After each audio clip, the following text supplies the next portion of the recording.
आपसे गुजारिश करते हैं कि इस चैनल को आप जरूर सब्सक्राइब करें और अपने फ्रेंड्स के साथ इन वीडियोस को जरूर शेयर करें ताकि अहले बैत का पैगाम ज्यादा से ज्यादा जवानों तक। विलायत नज़री और विलायत अमली के उन्वान से गुफ्तगू हो रही थी कि ऐ इंसान सिर्फ नज़रिया तुझे कामयाबी नहीं देता जब तक तुम्हारे वजूद में अमल न हो। 80% हमारे मेंबर से विलायत नज़री को बयान किया जाता है, लेकिन विलायत अमली बयान न होने के बराबर होती है। कि आवाज़ आई इन्नमा वलियुकुमुल्लाह, हम सब ने कहा ला इलाहा इल्लल्लाह व रसूलु, हम सब ने कहा मुहम्मदुन रसूलुल्लाह। फिर कहा कि वो तुम्हारा वली है जो हालत रुकू में ज़कात देता हुआ नज़र आ जाए, हम सब ने कहा अलीयुन वलियुल्लाह। ये बना आपका नज़रिया। अब देखिए, शियों में जितने भी झगड़े हैं या मुसलमानों में जितने भी झगड़े हैं वो नज़रिए की बुनियाद पर हैं, अमल पे कोई नहीं लड़ता। मुफ्ती अगर शिया पे फतवा लगाता है नज़रिए की वजह से, शिया अगर शिया पे फतवा लगाता है नज़रिए की वजह से, कभी अमल पे गुफ्तगू नहीं होती।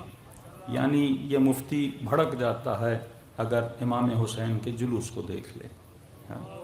अगर कोई रोता है तो बिदअत का फतवा लगा दिया जाता है। लेकिन इसी मुल्क में अल्लाह के कानून की तौहीन की जाए उस पर कोई मौलवी बोलता नहीं है। तौहीन मज़हब, तौहीन शरीयत, तौहीन कुरान। अब मुसलमान ये समझता है अगर कुरान को कोई आग लगाए तो ये कुरान की तौहीन है।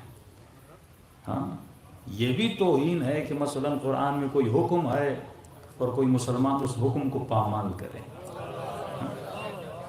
कुरान में हुक्म हिजाब है, कुरान में फहशा से रोकने का हुक्म है, लेकिन हमारी टीवी पर सरेआम फहशा दिखाया जाता है। मुसलमान मुल्क में सेंसर बोर्ड तो है, लेकिन न ड्रामे सेंसर होते हैं न फिल्में सेंसर होती हैं। पता नहीं लगता कि जब मुसलमान लड़की एक ड्रामे में डांस करती है तो ये क्या मुस्लिम लड़की है या हिंदू लड़की है, कुरान को मानने वाली है या हिंदू किताब को मानने वाली है। क्योंकि हम ज़ाहिर बीन हैं, हमें इस कागज़ कुरान से तो मोहब्बत है, लेकिन उस कागज़ पर लिखी हुई बातों से कोई सरोकार नहीं है। हमें लफ्ज़ों से बड़ा प्यार है, लफ्ज़ अलीउन वलीउल्लाह से बड़ी मोहब्बत है, लेकिन अली ने जो कहा, अली ने जो किया, अली ने जो समझाया, उससे इंसान का सरोकार नहीं है। जब उम्मतें ऐसी बन जाती हैं तो सिफ़ीन का मैदान सज जाता है। वहाँ पर भी कुरान के कागज़ को नेज़े पे रखा गया था, बातिन कुरान उसी मजलूमियत के साथ खेमे में बैठा हुआ था। लोगों ने बातिन को छोड़ा था और ज़ाहिर को पकड़ा था। जब ऐसा समाज और मुआशरा बन जाता है तो वक्त का इमाम भी तको तन्हा रह जाता है। लेकिन जो मुआशरा बातिन को समझता है, चाहे अवाम साथ ना भी दे, तो हुसैन 72 के साथ पूरी दुनिया में राज करता हुआ नजर आता है। असल यही है कि तू बातिन को समझे, नजरियों से निकल जा। नजरिया खोखला हो, अगर उसमें अमल नहीं है तो आवाज़ आई ला इलाहा इल्लल्लाह पढ़ने वाले, क्या तुमने ला इलाहा इल्लल्लाह को समझा? मोहम्मद रसूलुल्लाह पढ़ने वाले, क्या तुमने रिसालत को समझा? अलीयुन वलीउल्लाह पढ़ने वाले, क्या तुमने विलायत को समझा? विलायत लफ्ज़ का नाम नहीं है, विलायत फरमान अली इब्न अबी तालिब का नाम है। विलायत अली की तरह ज़िंदगी गुजारने का नाम है। विलायत अहले बैत की तरह सर उठाकर जीने का नाम है। अगर ज़िंदगी ऐसी है तो सरापा तू विलायत में जी रहा है, लेकिन अगर ऐसा नहीं है, लाखों मरतबा अली का नाम ले, उसका कोई फ़ायदा नहीं है। ये लतीफ़ा भी था, मैंने कई साल पहले आपको सुनाया भी था कि ईरान का वाक़या है। मौलवी साहब घर में जाते हैं, क्या देखते हैं कि चोर ने सारा सामान जमा किया हुआ है। अब ईरान का वाक़या मतलब मौलवी भी शिया, चोर भी शिया, पूरा मुल्क जो शिया का था। तो चोर ने सारा सामान इकट्ठा करके, और जब उठाना चाहा तो सामान बड़ा वज़नी था, और वज़न को उठाने के लिए शिया एक ही नाम लेता है। इसने कहा या अली, اور جیسے یا علی کر کے مولوی صاحب کے گھر کا سامان اٹھانا چاہا تو مولوی صاحب بھی مسکرا گئے، کہنے لگے اے جوان، میں نے حسین حسین کر کے جمع کیا، تو ایک یا علی کر کے سہارا لے جا رہا ہے۔ تو آج یہ حال ہے لوگوں کا، نشائی نشہ کرتا ہے تو یا علی، بھنگ پی کے لوگ یا علی کر رہے ہیں، چرس کی حالت میں نوحے پڑھے جا رہے ہیں، پتہ ہی نہیں ہے کہ کیا کر رہا ہوں۔ ارے یہ طہارتوں کا گھرانہ ہے، نجاستوں کا گھرانہ ہے۔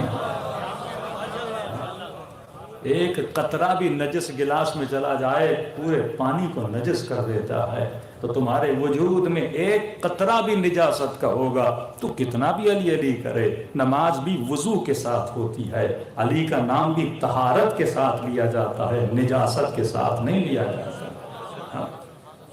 تو یہ علی ابن ابی طالب بلندر صلوات۔